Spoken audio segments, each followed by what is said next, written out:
तर धार्मिक सण साजरे करण्यासाठी महापालिकांनी कोणताही निधी खर्च करू नये असा निर्णय उच्च न्यायालयाने घेतलाय। तर राज्य सरकारने तशा पद्धतीचे परिपत्रक सर्व महापालिकांना पाठवले आणि त्यामुळेच आता सर्वत्र गोंधळ उडालाय। या विषयावर राजकारण्यांपासून ते अगदी सर्वसामान्यांपर्यंत प्रत्येक जण नाराजी व्यक्त करताना दिसतोय। पाहूयात आमचा स्पेशल रिपोर्ट।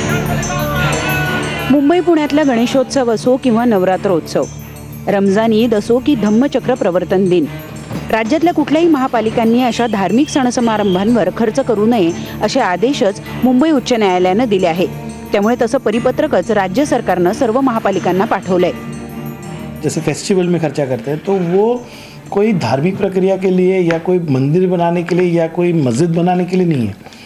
जो जमावड़ा होता है लोगों का, लाखों का, हज़ारों का, वहाँ पे जो मॉब मैनेजमेंट के लिए चाहिए या सिक्योरिटी के लिए चाहिए या सिविक फैसिलिटीज़ के चाहिए, यही चीज़ों के लिए खर्चा होता है। राज्यात साजऱ्या होणाऱ्या सणांवर महापालिका वारेमाप खर्च करते। या कार्यक्रमातून मंडप, लाऊडस्पीकर, प्रकाश व्यवस्था, भाषणाची व्यवस्था, खाण्यापिण्याच्या सुविधा, पाणी, वीज पुरवठा अशा व्यवस्था पालिका आपल्या खर्चातून का करते असा सवाल उच्च न्यायालयाने या याचिकेवर सुनावणी करताना विचारलाय।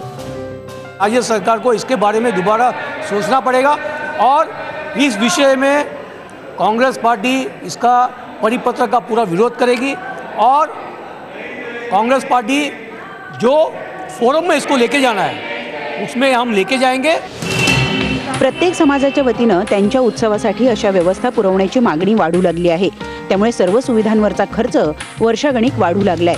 महापालिकेच्या नियमांमध्ये नागरिकांच्या सुरक्षेला लक्षात घेऊन एका वर्षात जास्तीत जास्त 25,000 रुपये खर्च करावे असा नियम असल्याचंही न्यायालयाने निदर्शनास आणून दिलंय। राज्य सरकारच्या या परिपत्रकाबाबत सर्वच धर्मीय नगरसेवकांकडून नाराजी व्यक्त केली जाते आहे। येत्या काळात या विषयावर आंदोलन सुद्धा उभारण्याची शक्यता नाकारता येत नाही। व्हिडिओ जर्नलिस्ट संदीप मोरेसह प्रणाली कापसे, न्यूज 18 लोकमत, मुंबई।